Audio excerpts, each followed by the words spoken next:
You're live. Yeah. Allah bless you. Inshallah. Initials AJ, Miami, Florida. Where is the Dajjal? Bismillah ar-Rahman ar-Rahim. Alhamdulillah. Wa salatu wa salam ala Rasulillah. Wa ala alihi wa sahbihi ajma'in. Amma ba'd. Assalamu alaikum wa rahmatullahi ta'ala wa barakatuh. First question is, where is the Dajjal? Allah knows. I don't know. Allahu alam. The only thing that we know about the Dajjal is that which is mentioned to us in the authentic Hadith of the Prophet sallallahu alaihi wasallam. Jumlatan wa tafsilan. Jumlatan wa tafsilan. The specific details of the Dajjal and the general creed and belief about ad-Dajjal. So whatever we have of the specific details of ad-Dajjal in the authentic Hadiths, that's what we believe in. And that which we have of the general concept, or the general reality, or the general idea, the general belief of a Dajjal and belief in him, that's what we believe in. And if there is a hadith which is authentic that tells us the exact location of him, is it in this island, is the Dajjal in England, the United Kingdom, in Wales, Scotland, Ireland, Allahu Alam. Allahu Alam. What's important is belief in a Dajjal is mandatory. And what's important is that being aware of his fitna is mandatory, and seeking Allah's refuge from his fitna is that which we should do, and we should physically, mentally, and spiritually prepare ourselves for that terrible time when it will come, and Allah surely knows when it will come. Wallahu alam.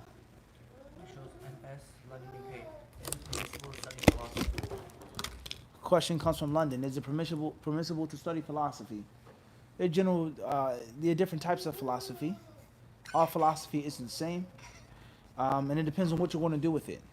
Why are you studying philosophy as a hobby versus a career versus becoming skilled and having expertise in fields that will help and benefit the Muslims? So it all depends. Wallahu alam. Initials JL, Sacramento, California. Advice for removing the curse of Allah. And the question is from, you said where? Sacramento, California. Advice for removing the curse of Allah. How do we know when the curse of Allah has fallen on someone? We know specifically that Allah Azza wa Jalla has cursed Iblis, and Allah has la'an al-kafirin, He cursed the disbelievers, the munafiqs, etc. غَيْرِ الْمَغْضُوبِ عَلَيْهِمْ وَلَا الضَّالِّينَ, so on and so forth. But the specific people who are cursed by Allah, we don't know. And it's very dangerous in determining and dictating or saying who is or isn't cursed by Allah. It's very dangerous. So if you feel that the curse of Allah is upon you, if that's what you feel, then make tawbah. Repent to Allah. Fix your situation. Recover your spiritual reflexes. Move forward. Do righteous deeds. And Allah Azza wa Jalla will exchange your bad deeds into good deeds. The moment that you feel that there's a curse upon you from Allah, and you feel that type of remoteness or farness from Allah, then that is a sign that you still have some type of consciousness and you're aware. Bi-idhnillahi ta'ala. Wallahu alam. Initials FA, Houston, Texas. We started an MMA class at the masjid for youth and adults. The coach is a Muslim male. Is it permissible for the coach to have a class for the sisters if there is no physical contact in order to train them so they can train more sisters? Questions from Houston. With regards to having an MMA class at the masjid, is it permissible for this man, a Muslim coach, to train Muslim females without no physical contact for the purpose of those females to train other females? This should be avoided. And bi-idhnillahi ta'ala, if you have a wife or daughter or sister or an aunt or a grandmother or someone that you're a mahram for, train them. Train them, inshallah ta'ala, and have them train those sisters, even if it starts off slow. Even if it's a slower or longer process, that's best for you. Be patient until you find a Muslim coach. Be patient, a coach who's a sister. Worst come to worst. Worst come to worst. Worst come to worst. Even if it was a non-Muslim woman, that's better, inshallah ta'ala. And even if you're not touching them, you're not coming in contact with them, it could lead, akhsha and yakuna fath bab fitna, could lead to a door of problems. And Allah surely knows best. Learning martial arts, learning self-defense, learning how to box and to fight and to protect yourself and uphold the honor of the Muslims, that's a beautiful thing. And that's a mandatory thing, and that's a very commendable thing that we commend you for. We commend you for that. But somewhere down the line, there has to be some type of thumb screw. Someone that you can train intimately, that you're a mahram for, that can train those sisters. Inshallah ta'ala. And if you are a trainer or coach, and you're not married, then inshallah get married. Marriage is a blessing. Okay? Get married, and from the blessings of marriage is perhaps you can have someone to carry on your legacy.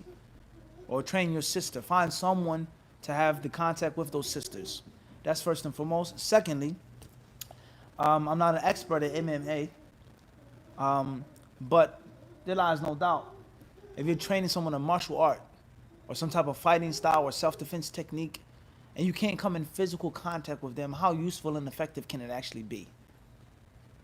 How useful and effective can it actually be if you can't come in no contact with them? Exercise, that's one thing, but fighting, someone mugging you, trying to grab your purse, someone trying to attack you, someone trying to disrespect you because you're wearing a hijab, how effective can it be if you can't touch the woman? So, bidnillah ta'ala, find a sister to teach and allow that sister to teach those other sisters, inshallah. Wallahu alam. And why England, UK? Can I crowd fund to start a business? Question is from the UK. Crowd fund to start a business.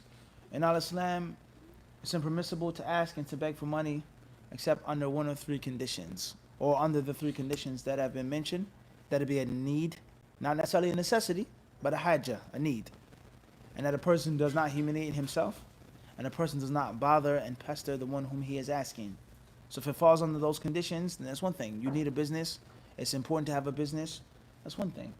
But it's best not to ask. If you do not have to, ask. Wallahu alam. It shows MR Buckinghamshire, UK. May Allah bless you. Which order should we go through the playlist on HadithDisciple from 0 to 100? The channels are so interesting, I get lost in it. Buckinghamshire, UK. Which order should we go in with regards to the playlist on HadithDisciple?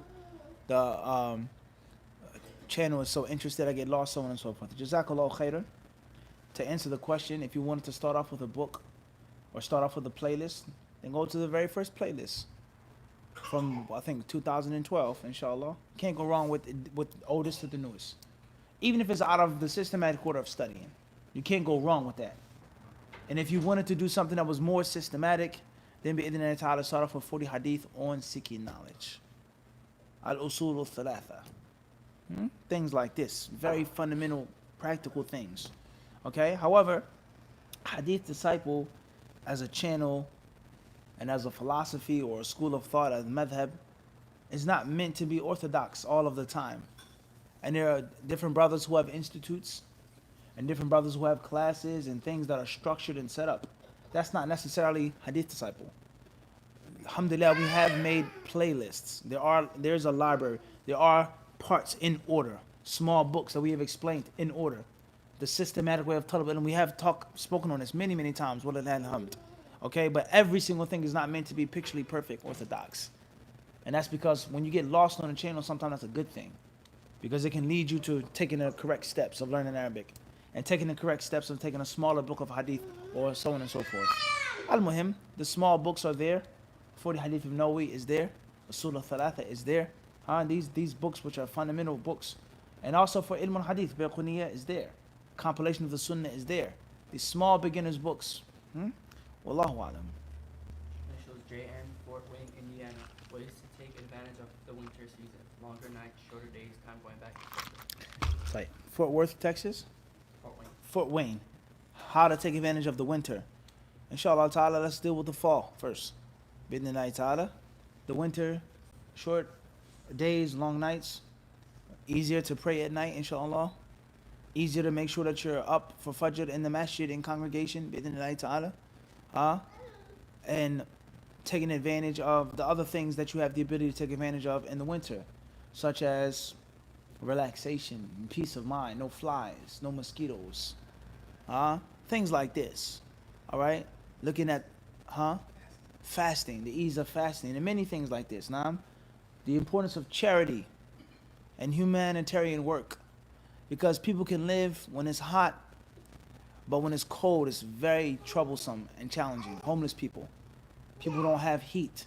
People don't have comfortable things to sleep upon. Think about that in the wintertime, But don't get lost and don't lose focus on the present. And the present is the fall, and the fall is a bit different than the winter. Wallahu alam. Anwar Ali, London, UK. Assalamu alaikum wa rahmatullah. Some advice on the concept of Muslims not being completely transparent with the government, corporations, etc. Cheating. Advice with regards to Muslims not being completely transparent with the government, cheating, paperwork, things like this. Questions from London. What's important is the Muslim should be truthful. Truthfulness is the slogan of the believer. It's the hallmark of the believer. It's the motto of the believer. It's the theme song, quote unquote, of the believer. Sidq, truthfulness. And your belief, a true belief, your statements are true, and your actions are to be true. And the friends that you keep and the company that you surround yourself around should be people of truth. That's the everything about the believer is supposed to be sidq and haqq. Okay? That's first and foremost. And thinking about lying or telling a lie, or not lying but being deceitful, or not being deceitful but not being fully transparent, and mentioning certain pieces of information with regards to the government or paperwork, this should not be done unless it is an absolute necessity and a total hardship, which is going to have an incursion upon someone's deen. Something like that, in which a person's at work and his benefits or his insurance, and they won't accept polygyny, and he has another wife. That's one thing. Something like that. Okay? Wallahu ya'lamul mufsida min al-muslih. Allah knows the truthful and the peacemakers from the liars and from the troublemakers. Allah knows the two. Allah knows why you have to do this and why you don't have to do it. Be truthful, be honest, and Allah will save you. And if you have to mention half of the information or not mention all of the information, or if it's an absolute necessity in certain times or certain things, then that's a different story. But under any circumstance, is that the default? Under any circumstance, is that the default? And that's going to make a huge problem for the Muslims living in non-Muslim countries. Wallahu a'lam. Fadal.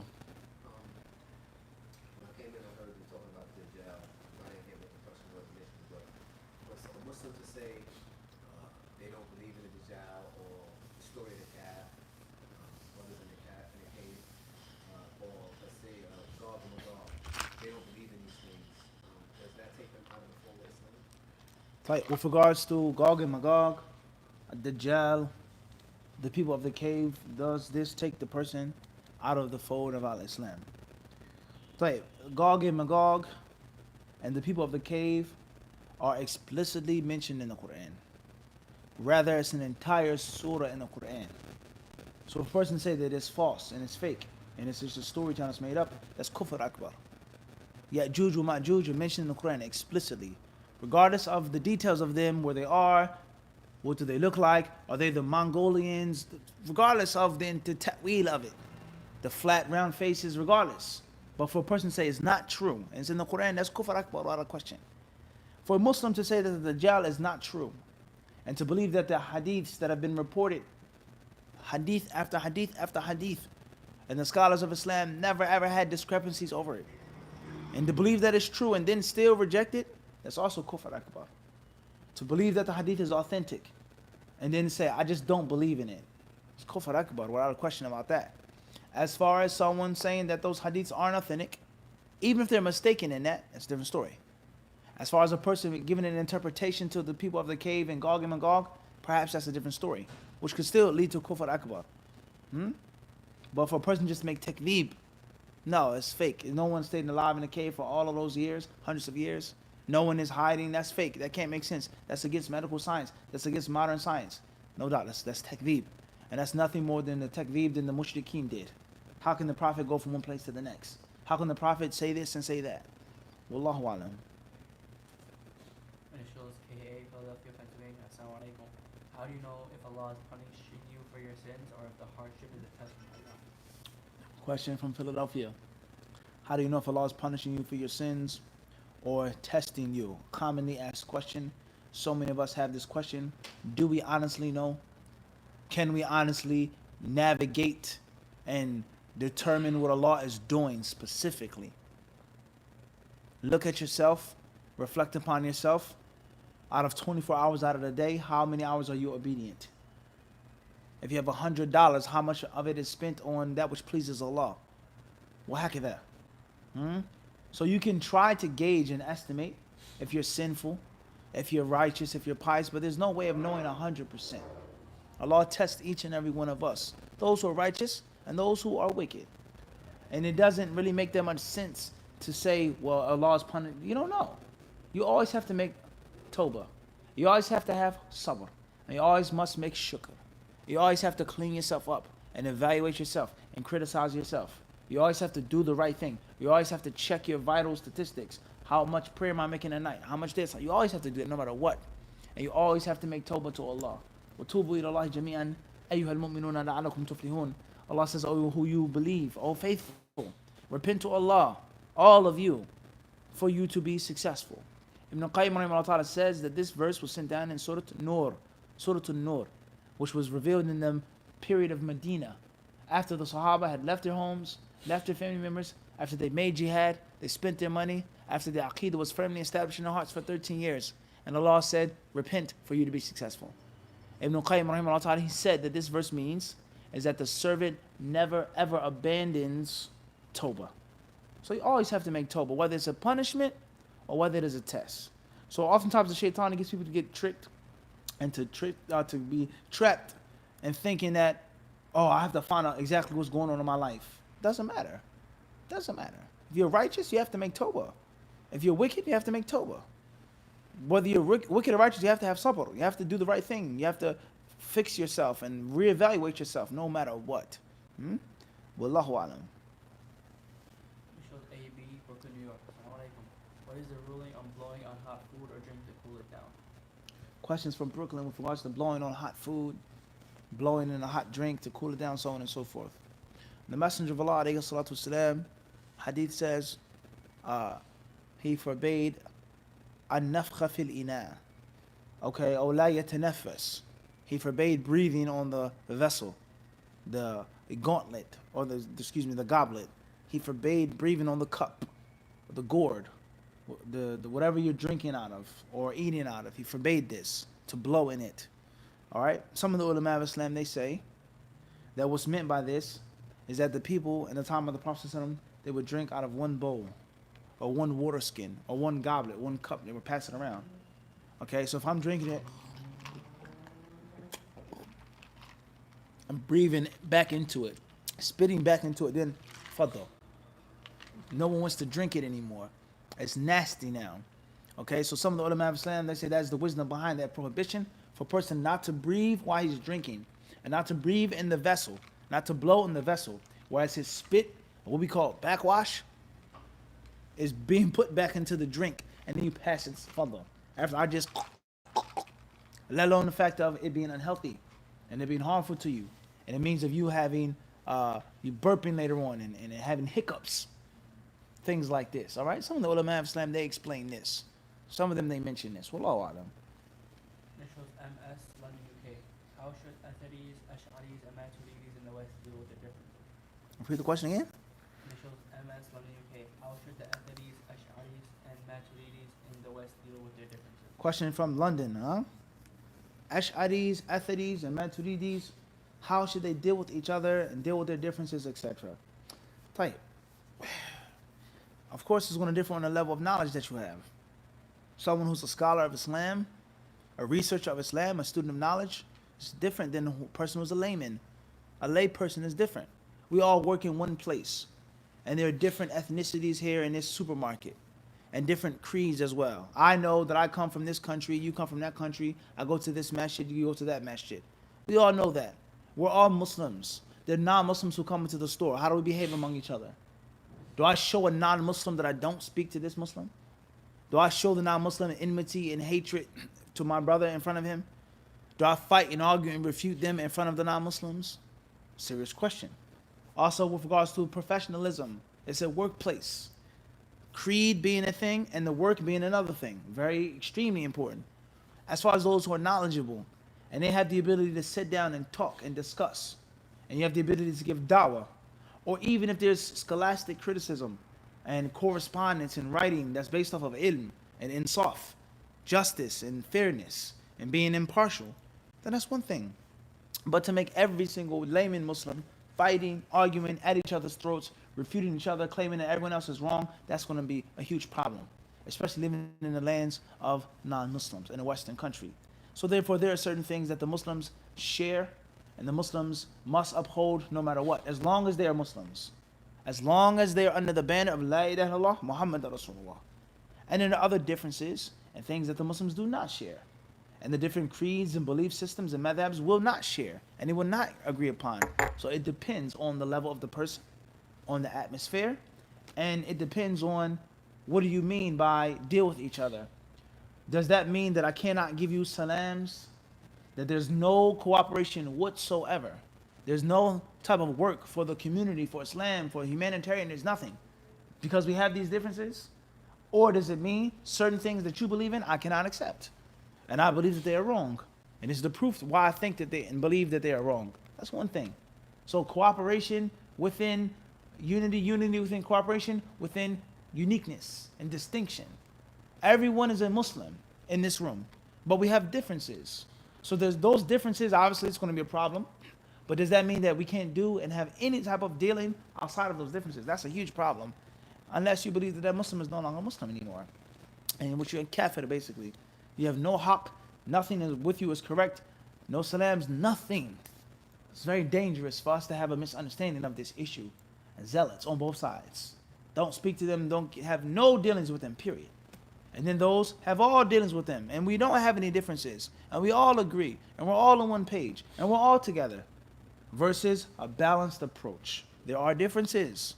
And the Ash'ari creed and Athari creed and Maturidi creed is not just a few issues. There are core differences. There's a crack in the engine block. No doubt about that. But the car still cuts on. It still runs. You understand what I'm saying too? So there's a difference. It's not just on the surface. There are core issues. But it doesn't mean that there is nothing which is shared. Everyone understand it? So it's tafseel. In my humble opinion, is detail.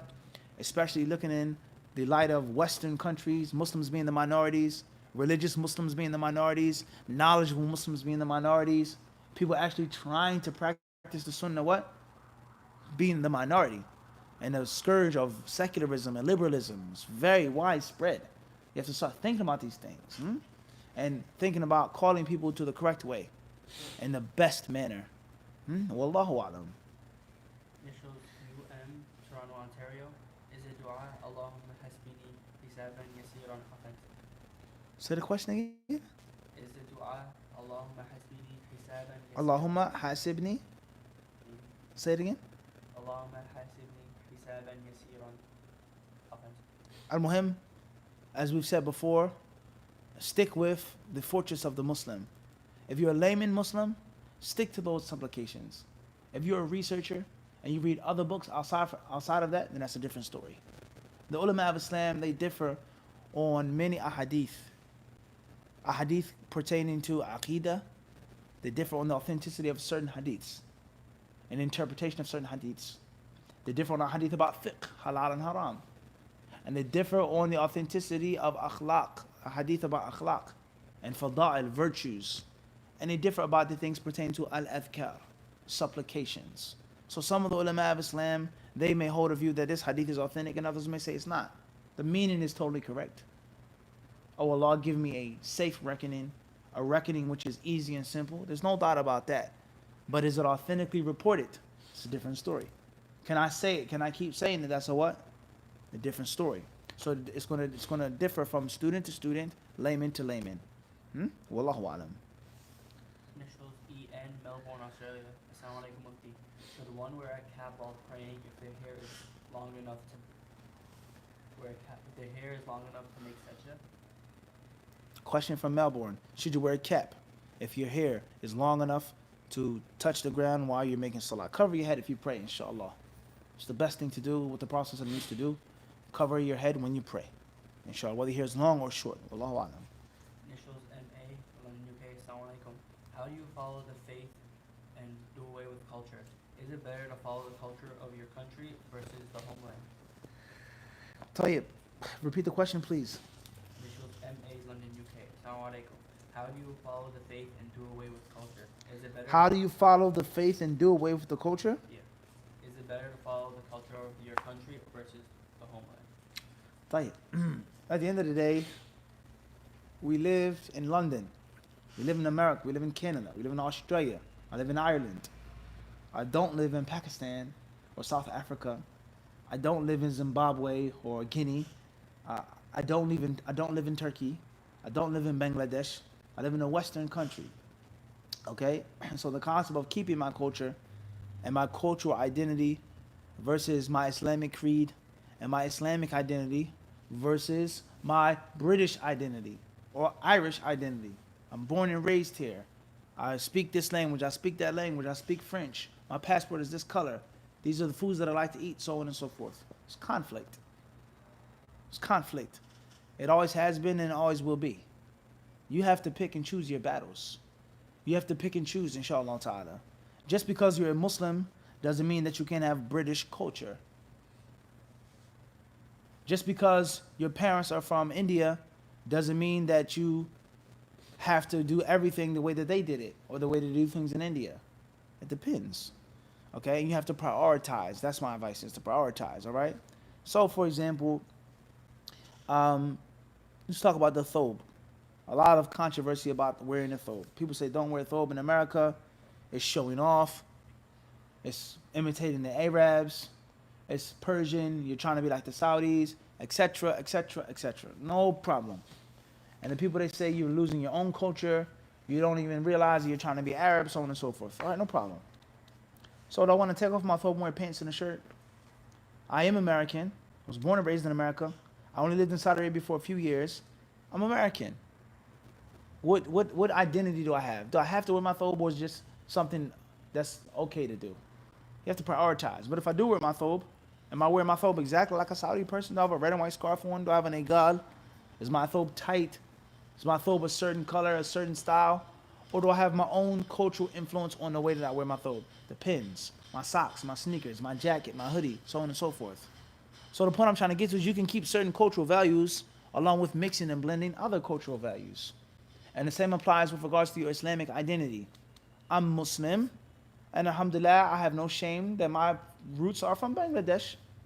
This is the language that I speak, the foods that I eat, but I also like British foods too. And this cultural practice from Bangladesh, which is haram, I don't enjoy it. I don't deal with that. It's bid'ah.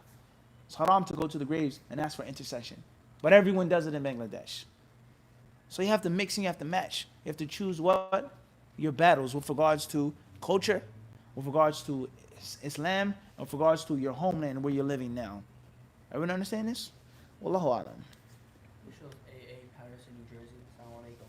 May Allah bless you.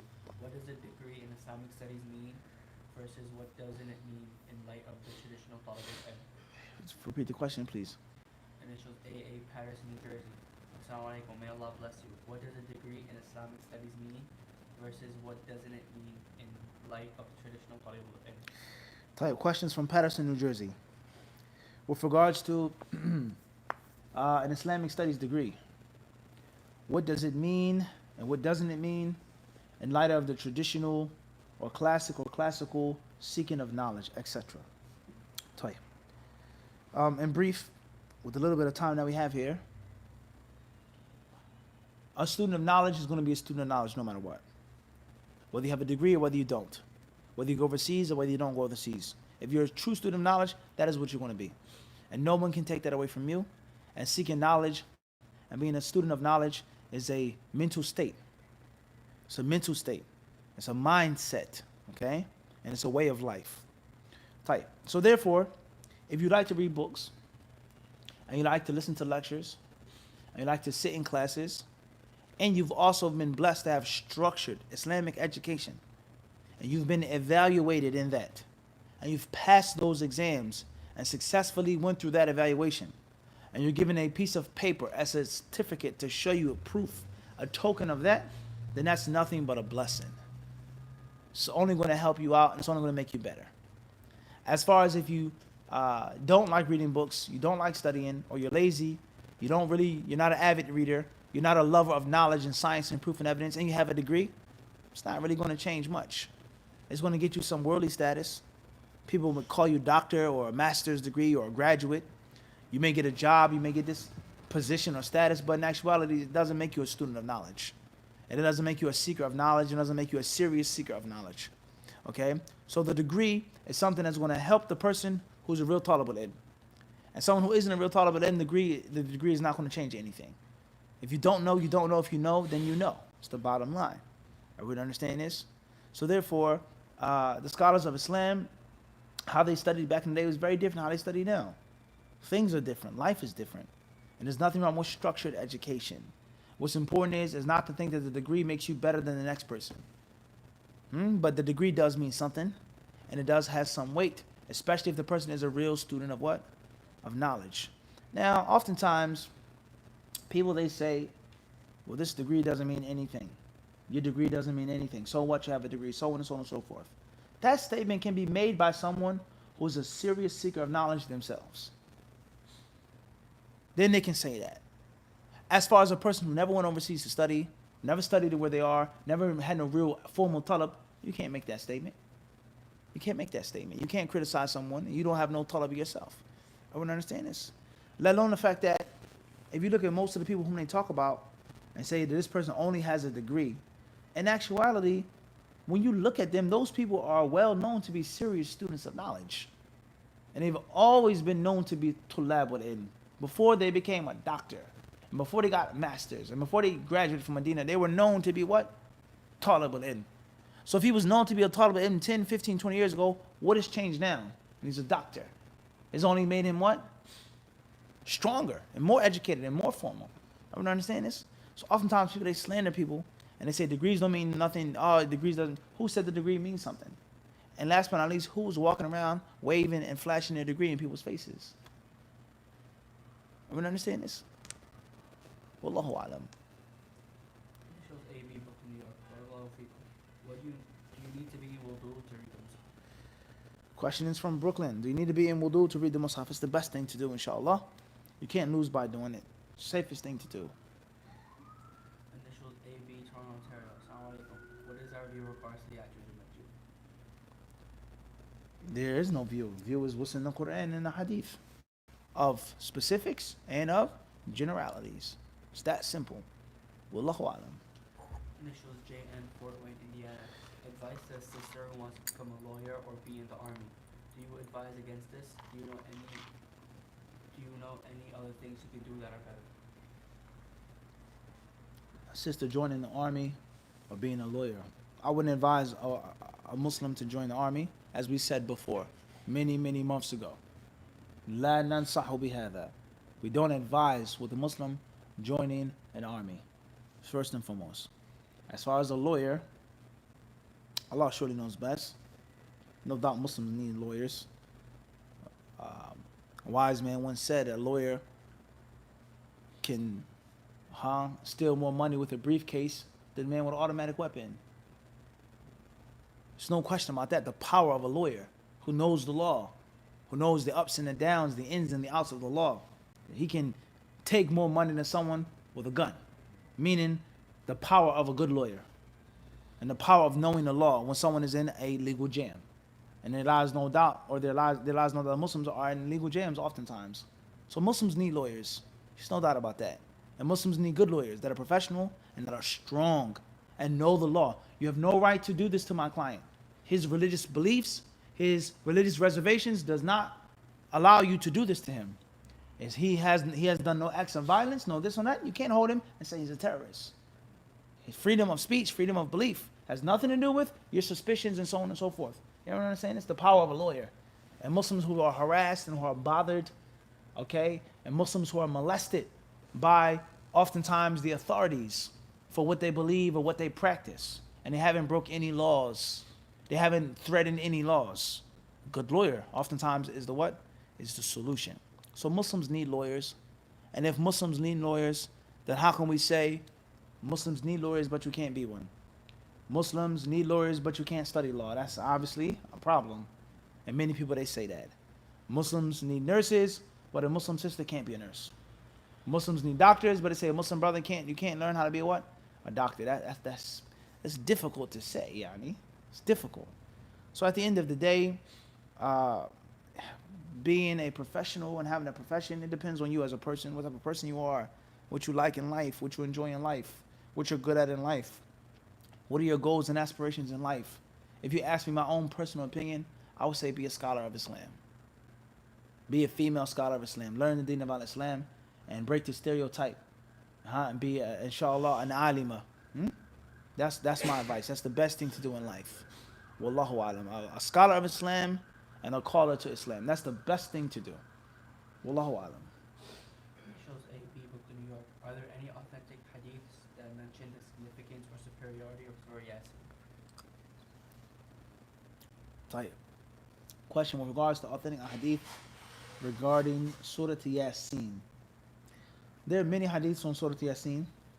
Most of them that I've read and come across are weak or fabricated.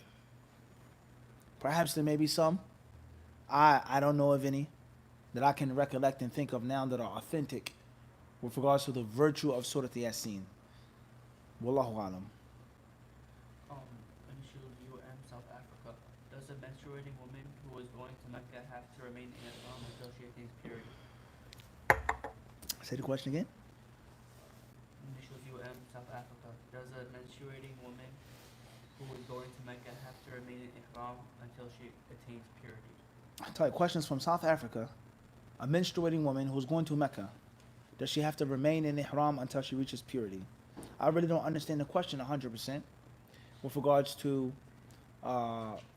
going or coming from Hajj. What's important is that a menstruating woman does everything that a clean woman does, except for tawaf. The only thing that she is not allowed to do. And with regards to tawaf al-wada', the farewell pilgrimage, the many ulama have allowed a menstruating woman to do it, or they say to leave it off. Yasqutu. She doesn't have to do it anymore if she's going to be left behind. She's exempt from doing it. Okay? As far as going into ihram, making the other rites of Hajj, then there's nothing wrong with that, even though she's menstruating. Even though she's what? Menstruating. So therefore, see, this is the confusing part of the question, because it's saying going to Mecca, but remaining in the ihram until she's pure. Why does she have to remain in Haram if she's going to Mecca? In most cases, it's an issue of what? Leaving Mecca. She didn't do the farewell pilgrimage. Does she have to remain in Ihram? Everyone understand this? Allahu Alam on the specifics of the question, the specific wording, maybe I've misunderstood it. But al-muhim, if a person is going to make Hajj and then they're leaving, that's one thing. That's one scenario. A woman is traveling to make Hajj and she gets into her menstruation, she continues with her ihram. And then her making the tawaf of Hajj, and the tawaf al-wada', etc., that is going to determine on when she gets the menstruation, how long the menstruation is going to be, can she stay, are the people going to leave her, etc. Wallahu alam. Shows HB, Barcelona, Spain. I found a job after long research and struggling, and I can pray on time, and they respect me for being Muslim and practicing. But sometimes I will have to move alcohol. Do I do it? Questions from Barcelona. It's been a long time, me looking for a job. I finally found one that allows me to pray on time. They respect me being a Muslim, so on and so forth, but I may have to move alcohol from time to time. Can I do it? Talk to your coworkers. Make a deal with your coworkers. Get them to touch the alcohol for you, and you cover something for them. You do some extra something for them. You scratch their back and they'll scratch yours. It took you a long time to get the job. You can make the salah on time. They're not Islamophobic. They're not treating you in a certain derogatory, humiliating way. Avoid the khamr and have someone else deal with it. Wallahu alam. Anwar Ali, London, UK. What's the ruling on insinuating that your brother is displaying some fruity behavior and it seems to be baseless? May Allah preserve you. Type questions from London. Your brother is insinuating, or saying that your brother is acting fruity, quote unquote. What's the ruling on that? And it's baseless. The Quran prohibits verbal abuse. The Sunnah prohibits verbal abuse. Do not call each other names. Do not scorn each other. Do not look down upon each other. These are the teachings of the Quran and the Sunnah.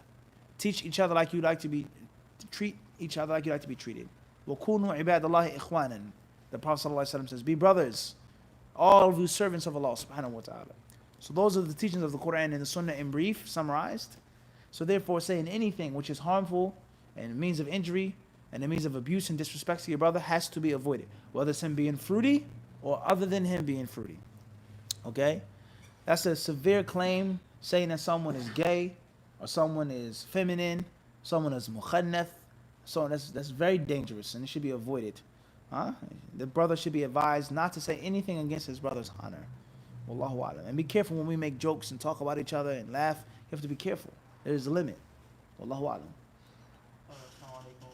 Initials NO, Fort Wayne, Indiana. Is it okay to study in Al-Azhar despite the manhaj the people are on? Questions from Indiana with regards to studying in Al-Azhar. Is it okay to study there despite what the people are upon? When you go to the Islamic University of Medina, everyone there isn't on the same page. Everyone there doesn't have the same understanding and the same belief on every single issue. And in the Prophet city, is the curriculum a certain way? Of course, it's different. But all of your teachers aren't on one page with regards to the usul of Islam or the furu' of al-Islam. And the same applies to Al-Azhar. Everyone there isn't on one page. There are different teachers who have different feelings, different beliefs. Is it more there? Perhaps. Is it institutionalized? Ash'ari Aqidah, so on and so forth? Perhaps. Mumkin. But wherever you go, there's always going to be someone for you and someone against you. So if you feel that you're easily influenced and you feel that you aren't that strong and you don't have a foundation in Islamic knowledge, then avoid it.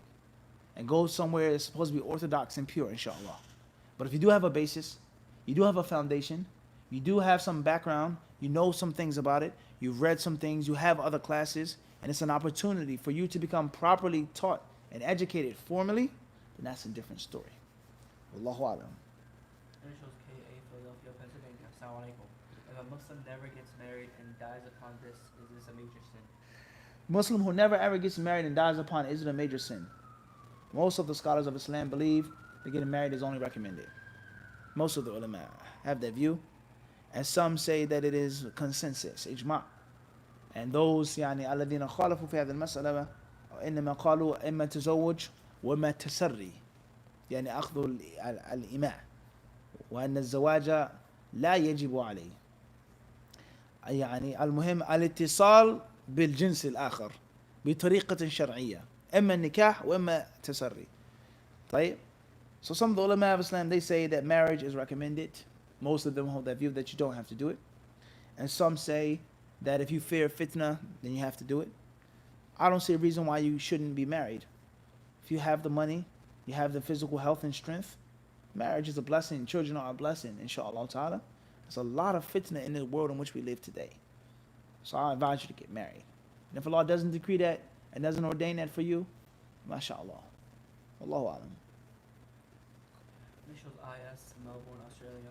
What is the ruling on reading news on the mobile on the toilet? Melbourne, Australia. What is the ruling on reading the news while a person is on the toilet? At the end of the day, a Muslim should try his or her best to minimize his time in the restroom or the washroom. It's not a place to sit and to stay and to remain for a very long time unnecessarily. Unnecessarily. So therefore, if a person is relieving himself and he needs some time and he wishes to read something instead of being idle, or reading something is a means of taking your mind off other things and allow your body to relax and to have the necessary relief, it's one thing. That's one thing. As far as just hanging out in the bathroom unnecessarily, that's a different story. Wallahu ta'ala alam. Initials DW, Jonesboro, Georgia. Assalamu alaikum mufti. How can we balance remembering death but not becoming overwhelmed by thinking about it constantly? Question from Jonesboro, Georgia. How can we balance between remembering death versus not being overwhelmed by the thought of death? As the question says, make a balance. Out of my 24 hours in the day, I didn't think about death once. It's a problem.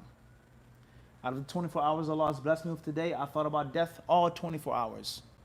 What does that do to my relationship with my wife, my husband, my son, eating, sleeping, drinking, permissible recreation, anxiety, things like this, depression, fear? That's a problem. So make a balance. A day cannot go by in which you don't think about death. An hour shouldn't go by. The reality of death. Even if that's manifested in you putting on a seatbelt. And that's manifested by you making the dua when you get in your car. All right? Things like this. That's manifested in the adhkar you make when you go to sleep. It's manifesting in you checking on your will, etc. All right? So there's a balance between the night ta'ala. And don't go, Allah tataghaw. Allah says don't go beyond the what? The balance, the mizan, scale. Wallahu alam. Time for the adhan. If a family member doesn't have a will, what should be done with the person's wealth and property in terms of after their death? Should a close family member take responsibility over it and section it off? What should be done? Person doesn't have a will. What should be done with that person's wealth? Should a close family member take it? Should a close family member distribute it, so on and so forth? If a person doesn't have a will, and there's no one fussing and fighting over the legalities, saying this belongs to me, this person owes me this, I owe that person that, so on and so forth, and you can handle it in the permissible Islamic way of a fourth, a half, a sixth, eighth, etc., that bets. The problem is legality. When people are saying this is mine, and people saying I deserve that, and people go to court and they fight, that's where the problem comes in. And it's like anything else with regards to marriage and divorce. People cannot agree on custody. They cannot agree on how to get married or divorced. They cannot agree on who owes this person money. Then we have to take it to the courts or take it to this place wherever we can. Everyone understand this? But if the people can handle it Islamically and have no fighting and no fussing, and all the parties, alhamdulillah, everyone's submissive and happy, la bas. Wallahu alam. But of course, they have to involve somebody with knowledge. It shouldn't just be done by any family member. The local resident scholar should be contacted. Wallahu alam. Fadal Abu Amin. Just a question on, for example, if there is something mentioned in the Quran, like Yajuj and Majuj, and you, like for example, me, I have a personal belief that it's possible or very likely that they're actually inside the earth, you know? So is it wrong to believe something like that, even though there isn't evidence from Quran and Sunnah, because it's somehow attached to Islam? Or is that considered something that's a personal view or a personal opinion or something like this? With regards to Ya'juj and Ma'juj, and that which Allah has told us about them in the Quran, and how they're mentioned. And I personally have a belief about them, that they are here or they are there, and so on and so forth. That's what I personally believe, based off of my research and my deducement. As long as your belief and your research and your deducement doesn't go against the Quran and Sunnah. But in actuality, it could be a means of filling in the gaps. The inexplicit things that have been mentioned, you have some feelings about specific details. But the problem comes in you being decisive and saying, for sure they're here. And this is what this verse means, that they're in this part of the earth. And they're under this mountain because of such and such. That's the problem. But if that's what you feel and believe, based off of what you've read and researched, it's not necessarily blameworthy. But the blameworthy part is when you force others and you say that no doubt they're under this mountain. That's now obviously becomes extremely problematic. Wallahu alam. My name is AJ in Miami, Florida. Why does the Prophet Muhammad sallallahu alaihi wasallam have so many wives? And why did he marry Aisha even though she was only 9 years? Tight. Before we go into this question, many people have asked the question about making the adhan and talking while the adhan is going on. Is that allowed and is that prohibited? Scholars of Islam, they differ on this issue with regards to the obligation of following after the mu'adhin or not. The hadith of the Prophet ﷺ says is that when you hear the adhan, when you hear the mu'adhin, فَقُولُوا مِثْلَ مَا يَقُولُ الْمُؤَذِّنُ. Say what he's saying. Say what he's saying. And then the hadith tells us to send prayers upon the Prophet ﷺ, and ask Allah to give him al-wasila. Okay? So some scholars, they say that when the adhan is being made, a person must respond. A person must respond. Whether he is talking in between or not, but he has to respond to the mu'adhin. And others, they say, rather, it's only recommended. Whether you keep silent, whether you continue talking or not, it's preferred and it's recommended, and you do not have to do it. You do not what? Have to do it. And all right? As far as the issue of a person talking or lecturing while the adhan is going on, then it's going to be between those two views. From one aspect, the person could say Allahu Akbar, and keep talking. Or a person keeps talking and not repeat after the adhan at all. But the concept of the lecture has to be stopped when the adhan is going off. It's not mandatory. Whether you're repeating after the mu'adhin or not. But you have to stop the lecture. Out of respect for the adhan, it's obligatory. That's something that's different. Everyone understand that? Tell you. As far as why did the Prophet ﷺ have so many wives? And why did the Prophet ﷺ marry Aisha at a young age? Tell you. Inshallah, we're going to do a specific video on this, hopefully, in the future. And in brief, I would say this right now, in brief. Why did the Prophet ﷺ have so many wives? That question is only posed looking through the lens of monogamy. Looking through the lens of Western culture and Western civilization, in which there is a cap on a wife or wives, in which the default and the asl is to have just one wife. So a man who has two or dies with 9 of them is looked at with the question of why. Everyone understand this? So the whole entire question from the beginning is faulty. Everyone understand this? It's faulty. The question is faulty. Everyone understand this? And that's because you're coming into the question with a full cup. Why did the Prophet have so many wives? From the opposite, someone with 9 wives or 3 wives or 4 wives says, why you have so little wives? Why you have so few wives? Everyone understand this? In my country, I come from Siberia or Georgia, or I come from Tajikistan. And all of the men in my town, in my city, we all have 4 wives, all of them. And any man who doesn't have 4 wives is looked down upon as not being a real man, not following the sunnah, not being strong enough to support 4 women, so on and so forth. I come to the United States, I meet someone who has 1 wife and has been married to his 1 wife for 40 years. 40 years. The first thing I'm going to say is what? Why do you only have 1 wife? And why have you been married to this one woman for such a long time and you're miserable with her? You can't get married, so on and so forth. Are we understand this? Because my culture, my religion, my cup is full with a man having many. So to say, why did the Prophet have so many is only looking through the binoculars or the lens of what? It's supposed to be 1. So that whole question from the get-go is shot. It's faulty. Different time, different religion, different culture. And as we have explained many times before, you cannot understand, let alone discuss polygamy unless you empty your cup. And unless you get rid of Western kafir influence. Everyone understand this? You don't have to have that many wives. You may not want to have that many wives. You may think that it's impossible. How can a man have 4 women? How much stress is that? How many bills does he have to pay? How many mood swings and attitudes and my head is spinning thinking about what? 1 wife. 1 wife drives me crazy, a man says. Drives me literally nuts, crazy, mad. Text messages, call, complaints, this and that, fussing, fighting. Let alone what? 4 of them. The jealousy. So on and so on and so forth. Children. The problem goes on and on and on. I can't wrap my head around it. All right? That's your own personal preference. That's fine. But the concept of how you look at it, and it's a good thing or a bad thing, and what are the reasons for having more than 1 wife and so many wives, that's going to come from Western influence. And you can't discuss it whether you agree with it or not, like it or not, unless you do what? Empty the cup and look at it objectively. Things are different. Time is different. Religion is different. Culture is different. And even in the Western culture and society, the advantages of a man having more than 1 wife. And who gets the better end of the deal here? The man or the woman? You have to look at it objectively, whether you agree with it or what?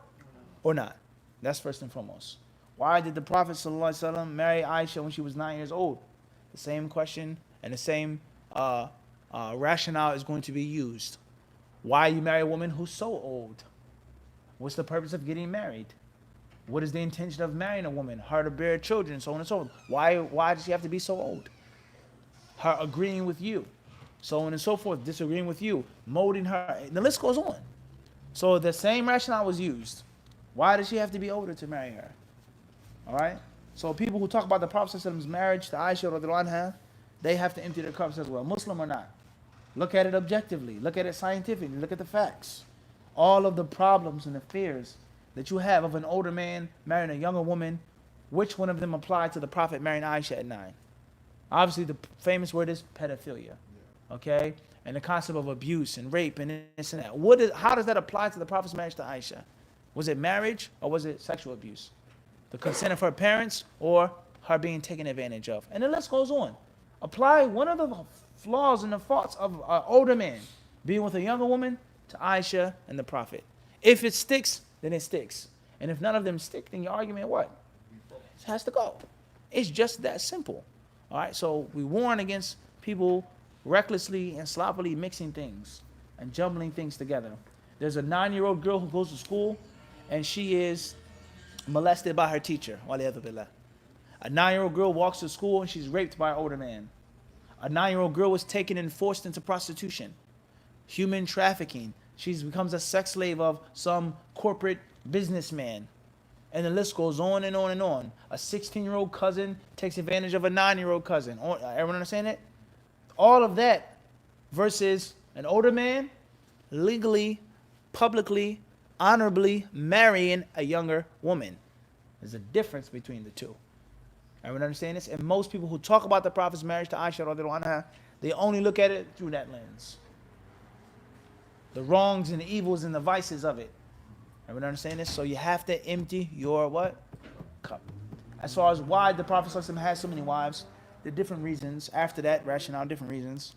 The Prophet ﷺ spreading the teachings of Islam. Okay? The Prophet allowing more people to learn from him. Bringing, fraternizing between different tribes and clans of the Arabs. All right? Helping out those women. Giving sadaqah to those women. Many of those women were widows. Some of them had nowhere to go, no place. There are many different wisdoms. Find the Prophet marrying what? So many wives. Inshallah, we'll make a video on this in the near future. Inshallah, we'll stop here. Sallallahu alaihi wa sallam wa barak ala abdihi wa rasulihi nabiyina wa imamina Muhammad.